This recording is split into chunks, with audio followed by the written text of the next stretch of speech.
consultório psicopedagógico, eles não foram trabalhados nesse tipo de habilidade, né?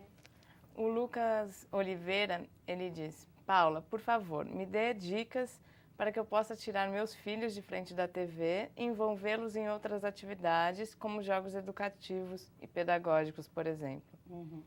Então, Lucas, o mais importante é você estar junto, você mostrar que é legal, você sentar, você ensinar. O hábito vai fazer isso. Quando o pai tem o hábito, os pais têm o hábito de jogar, a criança cobra muito isso deles.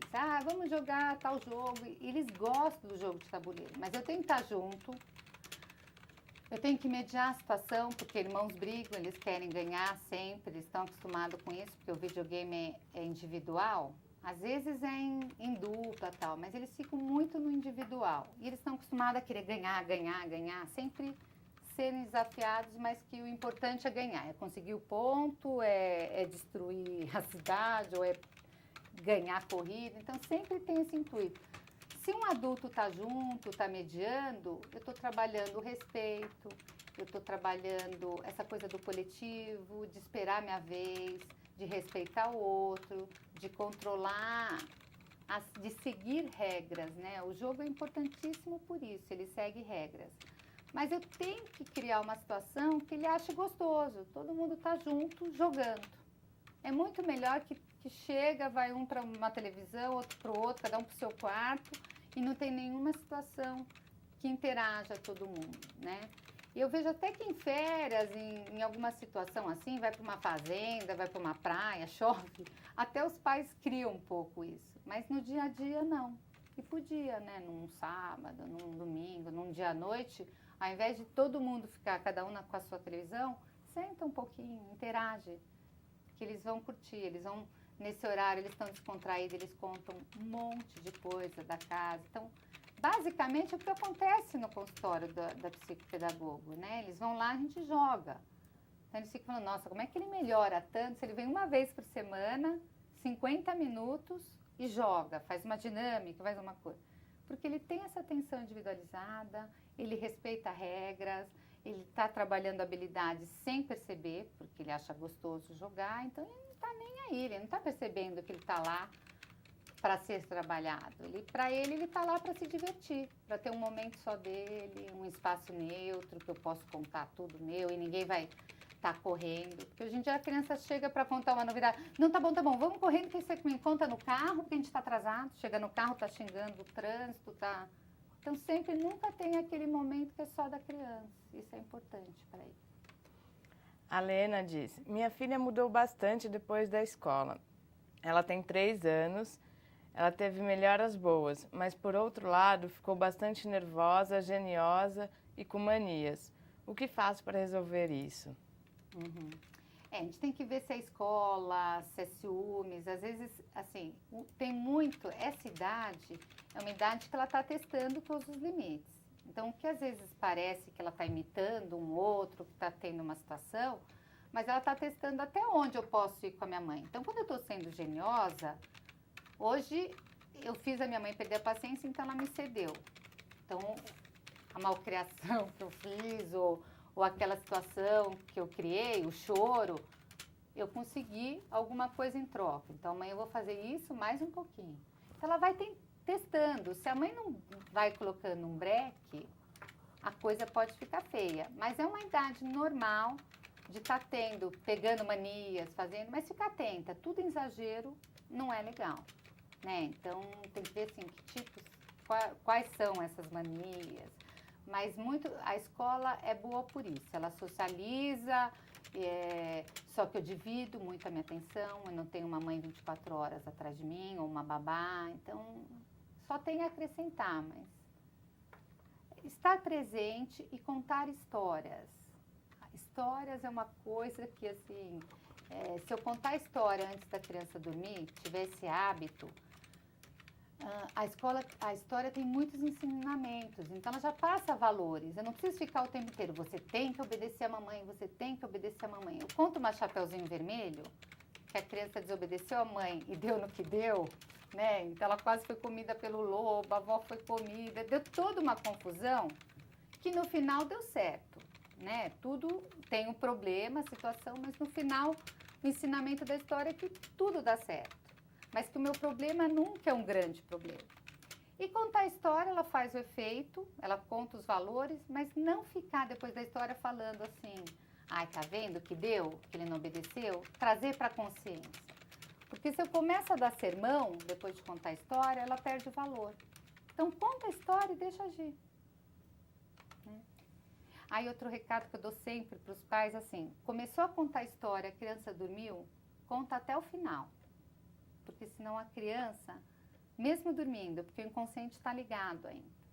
Então, às vezes eu conto a história, na hora que o lobo está soprando a casinha do porquinho, a criança dorme. Ela dorme com o lobo. Então, ela vai ter pesadelo, com certeza, ou vai ter um sono agitado, porque ela dormiu com aquela parte da história. Se eu garanto o final feliz, eu posso falar, você pode ter um problema que pareça um lobo assoprando a tua casinha, mas você vai arrumar solução, vai ter solução. O Marcelo diz, tenho um único filho, o Fernando, que é muito mimado por mim e pela minha esposa. Por culpa disso, sempre consegue o que quer, mesmo que pra gente seja caro ou difícil. Não sabemos falar não, temos pena, às vezes gastamos mais do que temos. O que fazer?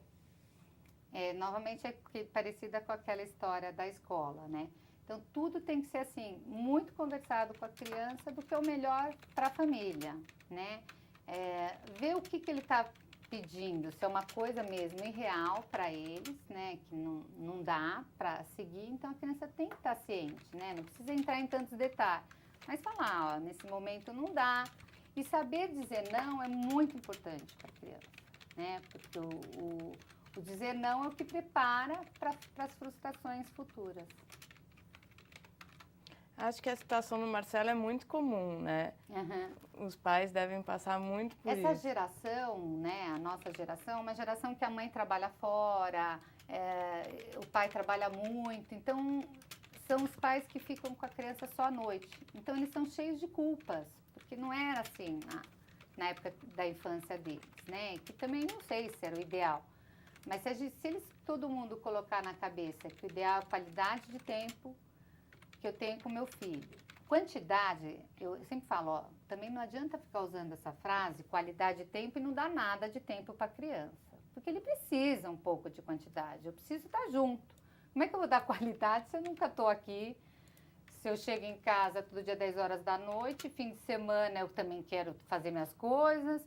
Então, 1 hora por semana, aí eu vou te falar, não tem qualidade nem quantidade que ajude essa criança. Ela está desestruturada, ela está sentindo falta. Então, mas quando eu estou junto, tentar educar mesmo. Pensar que eu estou educando essa criança para a vida, não é para minha casa.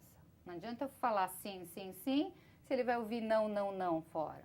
Ele tem que estar trabalhado isso. Isso começa de casa. O MS diz, eu e minha esposa trabalhamos o dia inteiro e o nosso único filho fica o dia inteiro sozinho.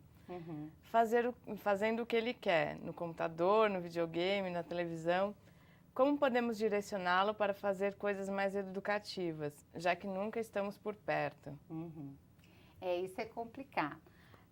Se a gente, quando está perto, ensina que é legal fazer as coisas educativas, estar junto, essa criança vai procurar um livro, vai procurar um programa.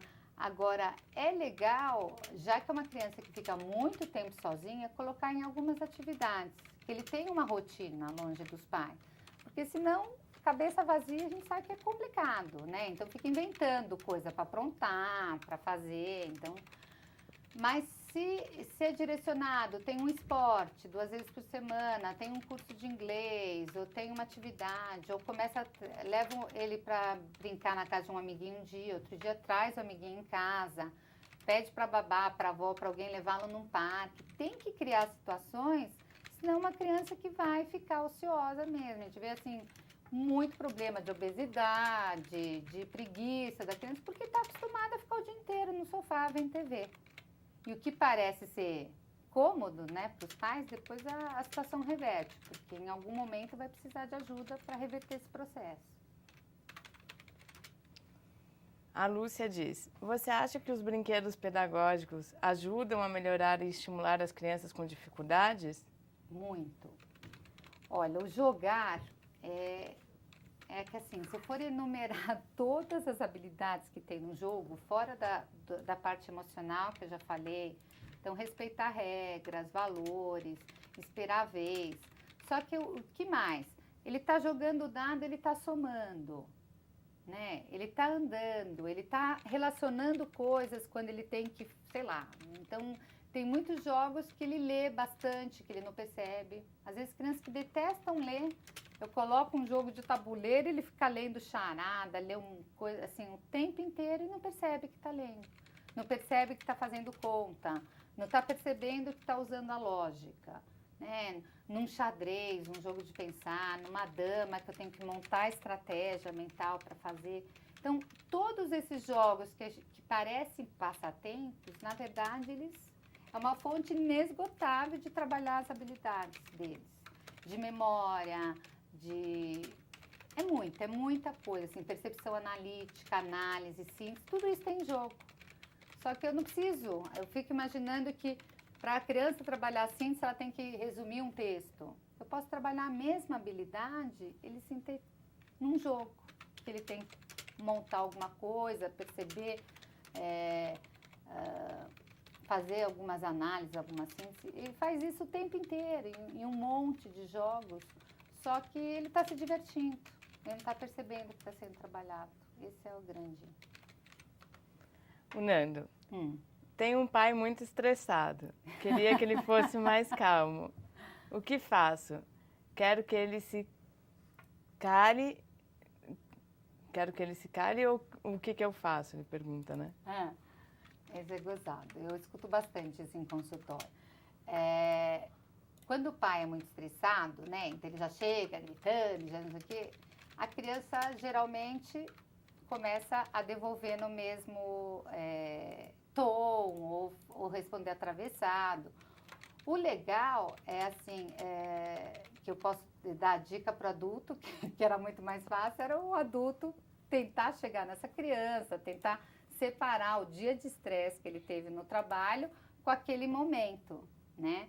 Mas para a criança, a mesma coisa. Se ele está estressado, ao invés de eu gritar e bater a porta e já falar que não chato ou alguma coisa parecida, já tento trazê-lo para a situação de conversar e falar assim, pai, por que você está falando assim? Por que você está falando desse jeito? Você teve um dia... Quebra totalmente, o pai fica sem ação, porque ele está recebendo uma chamada de uma criança, de repente.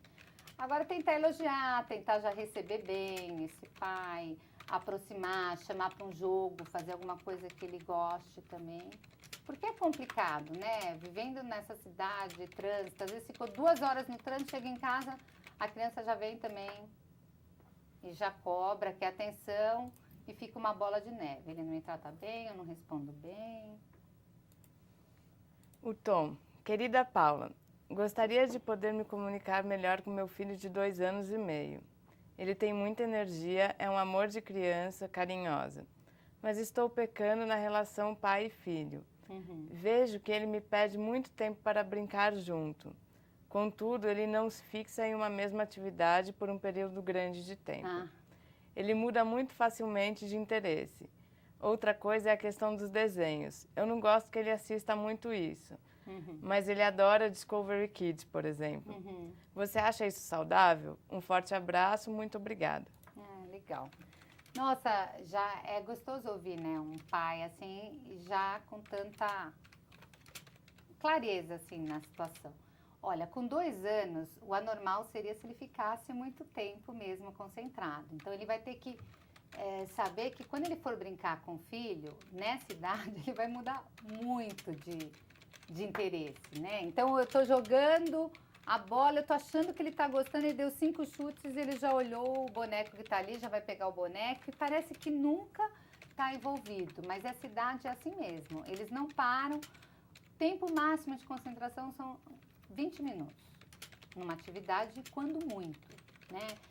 tentar fazer muita atividade corporal, porque essa fase para ele a linguagem e a aprendizagem é muito assim corporal mesmo. Então, se vai contar uma história, é com exagero de movimento, é fazendo caras e bocas, que aí isso chama a atenção da